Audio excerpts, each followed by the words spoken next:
पात्रेण सत्यस्यापीतं मुखम् तत्त्वं पूषन्न पावृणो सत्यधर्माय दृष्टये सत्यधर्माय दृष्टये। हमारी संस्कृति यानी भारतीय संस्कृति ये वैदिक संस्कृति है, वेदों से आई है, वेदों के विचारों से ये खड़ी हुई है। उसको इतना सम्मान इसलिए मिला है कि वह दैवी विचारों से परिपूर्ण है और इसलिए वेदों का अध्ययन हमें करना चाहिए, ऐसे हमारे शास्त्रकार बोलते हैं। निष्कारणेन षडांगादि वेदो अध्येयश्च ज्ञेयश्च। बिना कारण हमें वेदों का अध्ययन करना चाहिए षडांगों के साथ। अभी वेद क्यों पढ़ने चाहिए, यह प्रश्न नहीं खड़ा होना चाहिए। हमें जीवन मिला है तो वेद पढ़ने चाहिए, क्योंकि हमें बुद्धि मिली, विवेक करने वाली बुद्धि मिली, तो विवेक करना चाहिए। भगवान ने जो भी निर्माण किया बहुत ही सुंदर निर्माण किया है। सत्यम शिवम सुंदरम, ये भगवान का रूप है और हमारा भी रूप है, सृष्टि का भी रूप है। ईश्वर सत्य है, ईश्वर शिव है, कल्याणकारी है, और ईश्वर सुंदर है। उसके जैसा सुंदर इस दुनिया में कोई नहीं। मेघ सुंदर, कृष्ण को मेघ सुंदर बोला जाता है।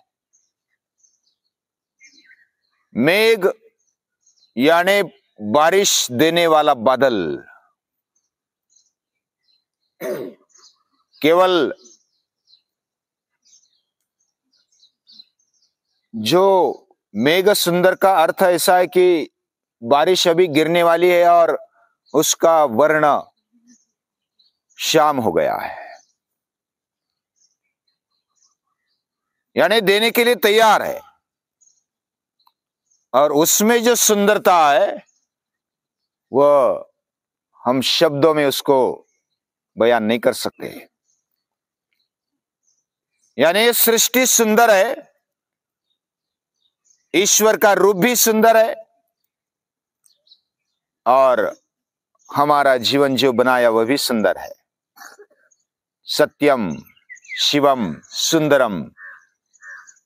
यह हम क्यों सुंदर है, यह सृष्टि क्यों सुंदर है, क्यों कल्याणकारी है, क्यों सत्य है? क्योंकि सत्य इसमें बसा हुआ है। हमारे अंदर भी ये ईश्वर ही बसा है, बस इसलिए तो हम सत्यम शिवम सुंदरम है। लेकिन इसकी केवल भौतिक चीजों में कीमत नहीं हो सकती।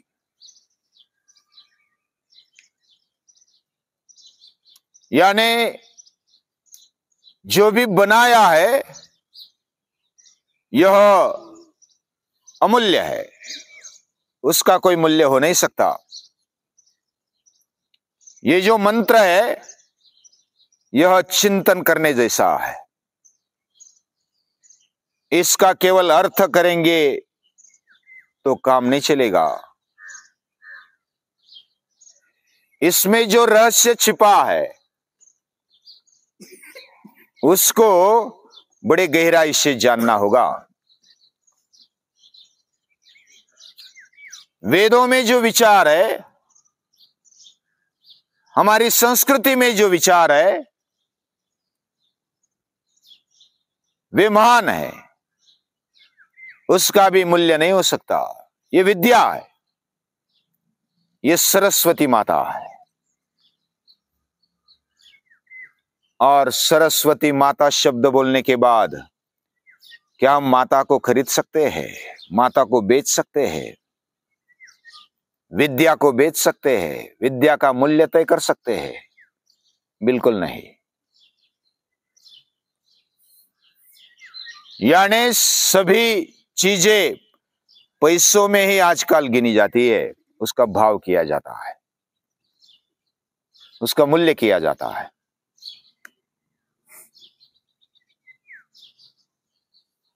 किसी भी चीज का मूल्य करना, अभी आजकल सभी बिकाऊ है। बिकाऊ यानी आदमी भी बिकने लगे, अपना शील बेचने लगे, चरित्र बेचने लगे, विद्या को बेचने लगे, सरस्वती माता को बेचने लगे। जो ऐसी समझ रखते हैं कि ये जो केवल दिखाई देता है सृष्टि और जगत, ये मेरे उपभोग के लिए है, ऐसा समझने वाले ही असुर है, राक्षस है। यतो रत्न भुजावयम, इसलिए तो गीता कही गई। दुर्योधन कहता था यतो रत्न भुजावयम, जो भी रत्न है, संपत्ति है, धन है, वो मेरे लिए है, मैं इसको भोगूंगा, उसका उपयोग करने के लिए, उपभोग लेने के लिए मेरा जन्म हुआ है। ऐसी वृत्ति का होना, यह हमारे जीवन का मूल्य नहीं समझ सकते, मानवीय जीवन का मूल्य नहीं समझ सकते, उसको खड़ा नहीं कर सकते। मानवीय को खड़ा रहने के लिए, खड़ा करने के लिए इस दैवी विचारों की आवश्यकता है। जो पैसे से खरीदा जा सकता है वो विद्या नहीं हो सकती। जो पैसे से खरीदी जा सकती है वो मां नहीं हो सकती। मां का प्रेम, मां का भाव, यह मूल्य है। भगवान सत्य है और भगवान प्रेम से भरा हुआ है। वह सत्य है और सत्य कभी बेचा नहीं जा सकता, बिकता भी नहीं। और सत्य छिपा हुआ है। हिरण्मयेन पात्रेण सत्यस्यापीतम मुखम, और इसके कारण ही छिपा हुआ है। छिपा मतलब छिपा देते हम उसको। जब तोड़ते हैं, हिरण्मय पात्र को तोड़ने की जिसमें हिम्मत है, वह सत्य को पहचान सकता है। सत्य को पहचानने के लिए हमें सत्य होना पड़ेगा, हमें तेजस्वी बनना पड़ेगा। और तेजस्विता का मतलब है निष्पृहता, निस्वार्थता। तेजस्विता का मतलब है निर्भयता। तेजस्विता का मतलब है निष्पापता। यह अर्थ हमने देखा। हम वैसा बनेंगे, तेजस्वी बनेंगे तो तेज को समझ पाएंगे। विद्वानेव विजानाति विद्वज्जन परिश्रमम। विद्वान ही विद्वान के प्रयत्न को, उसके परिश्रम को जानता है। तेज ही तेज को पहचान सकता है। तेजस्विता ही सत्य को पहचान सकती है, उसको अपना सकती है। प्रलोभन को लात मारने वाला नचिकेता जैसा जीवन चाहिए, संभाजी महाराज जैसा जीवन चाहिए, भगत सिंह जैसा जीवन चाहिए। तब हम सत्य को पहचान सकेंगे। ईश्वर सत्य है। सत्य को पाना है तो कसौटी पार करना पड़ेगा, मेहनत करनी पड़ेगी, हिम्मत करनी पड़ेगी, प्रामाणिकता से आगे बढ़ना पड़ेगा, प्रलोभन को ठुकराते हुए आगे बढ़ना पड़ेगा, तो सत्य धर्म खड़ा होगा। और भगवान का दूसरा रूप है। अब अगर हम तेजस्वी नहीं बन पाते, इतनी साधना करने की ताकत नहीं हमारे में, तो भगवान का दूसरा रूप है प्रेम। प्रेम से उसको जीत सकते हैं। वह भाव का भूखा है, प्रेम का भूखा है। हम अनन्य भाव से प्रेम करते हैं, निस्वार्थता से प्रेम करते हैं, तो वो स्वागत के लिए तैयार होता है। आज तीर्थ स्थानों में व्यापार चल रहा है, धार्मिक स्थलों में व्यापार चल रहा है, बाजार बना दिया है। ऐसा बाजार कब खत्म होगा? जब हमारे जीवन से हम शुरुआत करेंगे। भगवान ऐसा बिकाऊ चीज है क्या? कोई 1 लाख देगा और दर्शन करा दो भगवान के? ऐसा नहीं होता। वो मूर्ति का दर्शन कर लेंगे, पत्थर का दर्शन कर लेंगे, और फिर घर में आकर झगड़ेंगे, या तो खुशी मनाएंगे मैंने दर्शन किया। ये बिकाऊ वाली चीज नहीं है। हमारा जीवन जब बदलेगा तब हमें भगवान मिलता है। जो ऐसा समझते हैं वे महान है, वे मानव्य खड़ा करते हैं। मानव्य खड़ा करने के लिए क्लासेस लगा दो, बड़ी बड़ी फीस ले लो। देने वाले मानते कि हम मनुष्य बनने जा रहे हैं, और लेने वाले भी उनको तो बस पैसे के पीछे पड़ना है। सामने वाला मनुष्य बने या पशु बने, उनको कोई लेना देना नहीं है। उनका जी मचलता नहीं है, उनके हृदय में कुछ तीव्रता नहीं है, और केवल बाजार रखा है। अरे हम वैसा करेंगे, वैसा ऐसा करेंगे, और बातें कर रहे हैं। ये ऐसी बिकाऊ चीज नहीं है। कहने का मतलब क्या है? कालिदास, कवि कुलगुरु कालिदास हो गए, वे भोज राजा के पास रहते थे। भोज राजा भी बड़ा कदर करता था विद्या का, वो बहुत ही व्यासंग उसके पास था। लेकिन एक दिन थोड़ा सा झगड़ा हो गया। कुछ ऐसी बात कालिदास ने देखी कि जो नहीं देखनी चाहिए। तो कालिदास स्पष्टता से बोलता है भोज राजा को, ये तेरा कमीपना है, ये तेरी न्यूनता है, और राजा को ऐसा नहीं जीना चाहिए, तेजस्विता से जीना चाहिए। ऐसा बोलने के बाद भोज राजा तो राजा था, तो वो तप्त हो गया। क्या समझता है अपने आप को? मेरे पैसों पर तू बड़ा बना है और मेरे से बात करता है, मुझे डांटता है। कालिदास बोले कि मैं जो सत्य है वो बोल रहा हूं, मैं प्रेम से बोल रहा हूं। मेरा और आपका स्नेह है, इसलिए मैं आपके हित के लिए बोल रहा हूं। अगर आपको अच्छा नहीं लगता तो मैं चला। वो तो फकीर होते हैं। ऐसे महापुरुष केवल पैसों के लिए थूकी नहीं झेलते, वे लाचार नहीं बनते। कालिदास तो बस लिया बैग और निकल पड़े।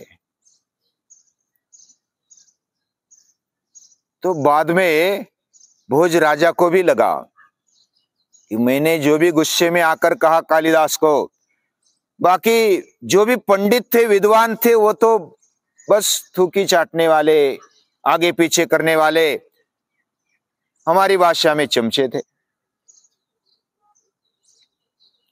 राजा के विरुद्ध कोई बोलता नहीं था। राजा बोले कि हाँ ऐसा है तो वैसा है, नहीं नहीं ऐसा नहीं है तो ऐसा नहीं है, ऐसे बोलने वाले सभी विद्वान थे। राजा को बड़ा अच्छा नहीं लगा। उसको खलने लगा कि कालिदास सचमुच वह सत्य का प्रेमी है, वह सत्य की राह पर चलने वाला है, वह सत्य बिंदास बोलता है और प्रेम से बोलता है। उसको अपनी गलती का एहसास हुआ भोज राजा को। इधर कालिदास भी विचार करने लगा, बाकी भी राजे और लोग देखे कालिदास ने कि शायद थोड़ा गुस्से में आकर भोज राजा ने बोला होगा, लेकिन उसका दिल ऐसा नहीं है, क्योंकि जीवन भर वो उसके साथ रहा है। उसको भी होगा कि गुस्से में आकर कभी कभी बोला जाता है, स्लिप ऑफ टंग हो जाता है। उसको भी ऐसा लगने लगा, दोनों को एहसास हुआ। भोज राजा ढूंढने के लिए लोगों को भेजता है, सैनिकों को भेजता है कि भोज राजा कालिदास को चाहता है। तो कालिदास ने फिर एक श्लोक लिखा और राजा को भेज दिया। हाथी के गंडस्थल उसकी गंध आती है और भौरे वह मकरंद पीने के लिए हाथी के पास आ जाते हैं। भौरे घूमते हैं, शहद, हाथी के गंडस्थल में से शहद निकलता है, मीठी ऐसा द्रव पदार्थ निकलता है। तो वह गंध और वो लेने के लिए भौरे आ जाते हैं उधर, और हाथी ने अगर कान फड़फड़ाए तो वो फिर दूर चले जाते, कमल पर चले जाते। ऐसा श्लोक रचा। तो भोज राजा को मालूम पड़ा कि यही कालिदास है। उसने बड़े सम्मान के साथ कालिदास को लेकर आ गए। कहने का मतलब क्या है, महापुरुष वो पैसों के पीछे उनकी चाह नहीं होती, वो लगते नहीं, वे तो अपनी मस्ती में जीते हैं। जो सूरदास है अपनी मस्ती में जीता है। बादशाह का न्योता होते हुए भी वो गया नहीं। रामशास्त्री प्रभु ने है, पेशवे बुलाते भोजन के लिए कि आप आ जाओ, ब्राह्मण भोजन देना है, आपको पकवान न देंगे, मिष्टान न देंगे, आप भोजन पे आ जाओ। ऐसा भोजन और वो भी राज्य दरबार में मिल जाए तो कौन नहीं लेगा। लेकिन वो बोलते हैं कि नहीं चाहिए मुझे, मैं नहीं आऊंगा। फिर राजा को, पेशवा को ऐसा लगता है कि कुछ पैसे दे दो, वो आ जाएंगे। कौन पैसे के पीछे पागल नहीं होता। 10,000 सोने की मोहरा देता हूं, भोजन के लिए आ जाओ। तो एक मैसेज दिया, फिर भी मुझे नहीं आना है, मुझे समय नहीं है। फिर पेशवा बोलता है कि 40,000 दे दो, लेकिन वो ऐसा ब्राह्मण तो चाहिए हमें, इतना तेजस्वी ब्राह्मण नहीं होगा तो हमारा भोजन देना सफल नहीं होगा। तो 40,000 दे दो, स्वर्ण मोहरा। ऐसे पैसे नहीं, अभी 40,000 स्वर्ण मोहरा सादी बात नहीं है। तो फिर राजा स्वयं आता है कि मैं न्योता देता हूं। तो वजीर बोलता है, ए भट यानी ब्राह्मण, तुझे कोई ऐसा भोजन देने वाला और ऊपर से 40,000 स्वर्ण मोहरा देने वाला कोई मिला है? इतना अपने आप को अकड़ में रखता है। तो रामशास्त्री प्रभु ने बोलते हैं कि देने वाला तो अभी सामने खड़ा है, लेकिन क्या तुझे ना बोलने वाला कोई मिला है आज तक? ऐसी कुमारी होती है, ऐसी तेजस्विता होती है। ना बोलने वाला ये उससे भी बड़ा है, देने वाले से भी बड़ा है। ये तेजस्विता है। ऐसी तेजस्विता से मानव्य खड़ा होता है। आदमी खड़ा होने का मतलब दो पैरों पर खड़ा हो गया तो खड़ा हो गया, ऐसा नहीं है। शेर खड़ा होता है तो जंगल दहाड़ता है, बाकी प्राणी भाग जाते हैं। एकेनापि सुपुत्रेण सिंही स्वपति निर्भयी। एक शेर का छावा होने पर सिंहीन आराम से सोती है। सहैव दशभी पुत्री भारम वहति गर्दभी। 10 पुत्र होने पर भी गधी भार ढोती है। तेजस्वी जीवन इस प्रकार होता है। यानी जो तेजस्विता को अपनाता है वह मानव्य खड़ा कर सकता है, वह अपने अंदर मानव्य खड़ा करता है। और किरकेगार्ड कहते हैं, to be a human is a not a fact, it is a task. यह आह्वान है। मनुष्य बनना ये कोई केवल जन्म लिया, 2 पैरों पर चल रहे तो मनुष्य बन गए, ऐसा नहीं है। मानव्य के लिए क्या चाहिए, क्या होना चाहिए, ये उपनिषद बताते। आगे का जो मंत्र है उसमें इसका सविस्तर वर्णन है। मानव्य कैसा होता है वो आगे देखेंगे। ऐसे महापुरुषों को जो तेजस्वी है उनको याद करते हैं, उनको नमन करते हैं, प्रणाम करते हैं।